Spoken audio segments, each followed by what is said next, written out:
Hey everyone, what's up? This is Dr. Charlie Johnson, physical therapist. Hope you're well wherever you are. Appreciate you checking out this channel. And this video is for you if you feel as though getting an x-ray, getting an MRI, or seeing a specialist will allow you to have peace of mind. You might be watching this video because you're wondering what the cause of your back, butt, or sciatica pain is, and or you're on the search for a solution. By the way, if you really want to know what's going on, check out my Better Than an MRI DIY Diagnostic Guide. That is the spark for this entire video because I recently had a woman comment under that video after she went through this entire diagnostic guide, which lays out my entire diagnostic framework to help people understand that they don't need x-rays and MRIs to get a diagnosis, but rather they can use their story, their location of symptoms, and the movements that make them feel better and or feel worse, walk through a process and get really darn close. If it looks like a duck and it quacks like a duck, it's probably a duck. Meaning, if your symptoms follow a specific pattern, if certain movements make you feel better and make you feel worse, then chances are you have this or you have that. All right, and so she went through this diagnostic guide and still decided, even though she figured and the diagnostic guide pointed right to her problem, which was a disc herniation, she still decided that she wanted an MRI. And she got an MRI. She says, well, at least now I have peace of mind. All right, real quick before I dive into the kind of fallacy behind getting an MRI and feeling like you finally have peace of mind. My name is Dr. Charlie. I'm a physical therapist. I have my orthopedic board specialty. I teach people all around the world with back, butt, and sciatica pains how to relieve their problems naturally using the power of their mind and movement as medicine. Okay. The DIY Diagnostic Guide, I'll link it above, was not created to then have you say, yep, this guy was really helpful, pretty 99% certain is what I have, but I'm gonna go get an MRI anyways. I was trying to save you some time, effort, and money, all right? But what happened is this person says, hey, I got this MRI, it confirmed what I suspected, and now I feel better because of it. And it's like, but do you really? She said, now I have peace of mind. I would argue now you have a piece of your mind which is indebted to that label and or that diagnosis, right? And so people think that if they get an x-ray or they get an MRI, then they'll have more peace of mind in knowing that that is the thing which causes their pain and knowing that maybe these big, ugly, scary things are not present.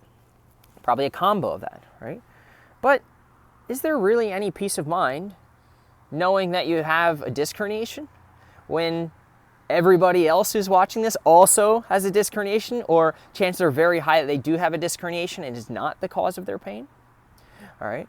And what's very interesting is that people in isolation, and you might even be thinking, hey, if I get an x-ray, if I get an MRI, oh man, it just feels so good. There's security in knowing that this is the cause of my pain. Because probably you think that if you know what the cause of your pain is, right, then you'll be able to go treat it. But again, we know lots of people have these things and it doesn't necessarily lead to a better understanding of what's going on, and it definitely doesn't improve the treatment. In fact, we do more and more surgery. Spine surgery is on the rise, epidurals are on the rise, right? And this world has more and more pain. So it tells us the current way of treating pain isn't working. And what's interesting is that while individual people, like this individual who commented underneath one of my videos, right, to no fault of her own, it's a very common way of thinking for people in pain. If I just get an MRI, I'll feel so much better and I'll know, I'll have peace of mind, and I'll know exactly what I need to do. But it doesn't work that way. You might feel that way. You might be thinking, hey, this x-ray, this MRI, it's going to give me peace of mind. I'm going to feel more comfort knowing that this is the cause of my pain. But is it really? Research clearly shows that people who get MRIs, people who get x-rays, do worse than people who don't. So is an x-ray or an MRI, is it really peace of mind? Or like I alluded to earlier, is it now a piece of your mind which is going to prevent you from healing? Because you walk around with that diagnostic label. You try to treat that thing. You get more opinions about that thing. And even though it's just a herniated disc, even though it's just a tear, even though it's just a bulge, I think it's interesting when people are like, oh, I'm so lucky it's not a disc herniation. But I feel so much better that it's a tear. And then the next person, right, as if a tear is better than a herniation, which, by the way, kind of the same thing, because in order to have a disc hernia, you need to have a tear in your annulus, or kind of the outer coating of the disc, the outer layer. And so to some people, the tear, they might be like, oh my gosh, I got a tear, I'd rather have a herniation. Other people are like, I'd rather have a herniation, not the tear. And so you see like the power of the language, right? tear versus herniation, versus extrusion versus protrusion versus bulge versus slipped. All of these things can evoke a different feeling, either good or bad, which can impact your healing. Research clearly shows that people who know and or get the results of their MRI, people who get x-rays and MRIs, do worse than people who do not. MRIs, more harm than good. Why? Because of the language, because of the fear, because of this thing which now you're wondering, right? Will it heal or will it not heal? Sure, there's security in knowing that it's maybe not something big, ugly, and scary. And now you feel like you have something really to sink your teeth into. I'm not crazy. This is it. Yeah, but now that you know what it is, which it may or may not be, again, because there's lots of people who have these things and don't hurt, you're going to try to chase it. And now you have something wrong with you. We've now medicalized what might be a very normal change. Wrinkles on the skin are normal. Disc herniations, disc bulges, arthritis, degeneration, all normal stuff too. Right? And so now you're freaked out. And now you're wondering, hey, can this thing heal? How long am I going to live with this? What do I do?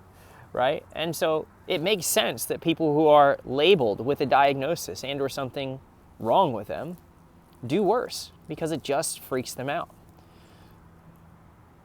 It starts to play tricks with their mind. All right, so the next time you're trying to look for the cause of your pain, download the DIY Diagnostic Guide. And again, if it looks like a duck and it quacks like a duck, and you're like, okay, hey, this kind of gets me in the ballpark. And oh, by the way, also in that guide, it's not this, and I don't have these signs. And so the chances that it's this thing are very low. And then focus all your effort and energy on solutions. Because we know, for example, if you want a natural solution, if you want to use movement and or your mind as medicine, you can't actually target a diagnosis. I know that sounds funky. If you're looking on YouTube, you're going to see, what's a rainbow? You see the rainbow? Yeah, right there. All right. You're going to see top 3 exercises for a herniated disc. But can you really target that herniated disc? And is that exercise for a herniated disc? Or are there different exercises if you have an SI joint problem? Or different exercises if you don't have a herniated disc, but you have an extruded disc? Or if you have arthritis, are those exercises different than something else? And so think of it like this. You might feel secure in knowing that something isn't wrong or is wrong, but it may or may not be the cause of your problem. And then you might take that thing and think, wow, now I'm really armed with a lot of knowledge and understanding. I feel so much better because now I have this disc thing. Now I can look up disc exercises. But you can't. If you want shots or surgery, go ahead, get the MRI. Confirm, because you don't want to poke things, you don't want to cut things that you could untie. Never cut what you can untie. All right? But if you're going to use the mind and or movement as medicine, you cannot target a specific diagnosis. And if you don't believe me, I can prove it to you real fast. You ready? All right. So, if I said to you right now, go ahead and move your disc, your L5-S1 disc. You want to do exercises to try to heal that disc tear, right? Go ahead, using movement, move only the L5-S1 disc. And don't move anything else. Don't move the bones. Don't move the L5-S1 joints. Don't move your SI joint. Don't move your piriformis muscle. Don't move your pelvis. Don't move the nerves in your hip. Don't stretch your hip flexors. Don't move your eyeballs. Don't move anything. Just target that thing, because you want exercises specific for that thing, right? You can't do it. You'd laugh, right? You'd be like, it's impossible. We move in patterns. We don't move in isolation.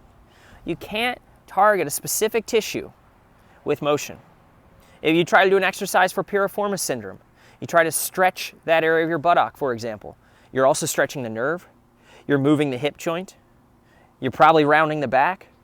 Yes, you're stretching the piriformis, but also 10 other muscles in the area. And so did that exercise really target that diagnosis? The answer would be no. Or if you just agree that no, I cannot move just that disc by doing an exercise, Charlie, you therefore must also agree that disc exercises, herniated disc exercises, cannot and do not exist. But we've been led to believe so. Right? We've been led to believe we get this MRI, we'll feel better, it'll give me peace of mind, but instead it becomes a piece of your mind, which freaks you out. We know that people who get x-rays, MRIs, do worse than people who do not get those because they think it makes them feel better, but the very thing which they thought would make them feel better actually is the thing which keeps them from healing. Frightening stuff, like a train wreck. You can't get it out of your mind. I feel so much better, but now all I can do is think about my herniated disc and the jelly leaking out. We also know that people who get images are more likely to have follow-up invasive procedures, more visits with specialists, more imaging, more shots, more surgery, more things that just don't really solve the problem. And then we think once we got this peace of mind, this diagnosis, this label, then we can go and say, hey, Charlie, I've got a script for a herniated disc. And I'm going to say, if I were to give you a motion, or if I were to help you use your mind to solve this, could you target it? Do you want pills, shots, surgery, or motion? You want shots of surgery? Go get it. Again, because you don't want to poke something or cut something if it's not reversible and if you don't know what it is. Right? But if you're trying to use the power of your mind and or movement as medicine, you cannot target a specific tissue source using either of those things, in which case we don't treat your diagnosis, we treat your pain experience. We treat your movement pain relationship, treat your mind pain relationship, and we treat how that thing is showing up for you. And you, if you're watching this, you are an absolute potential, you're an absolute, let me try that again, position of potential power. Why do I say potential power? Because you have something that nobody else does.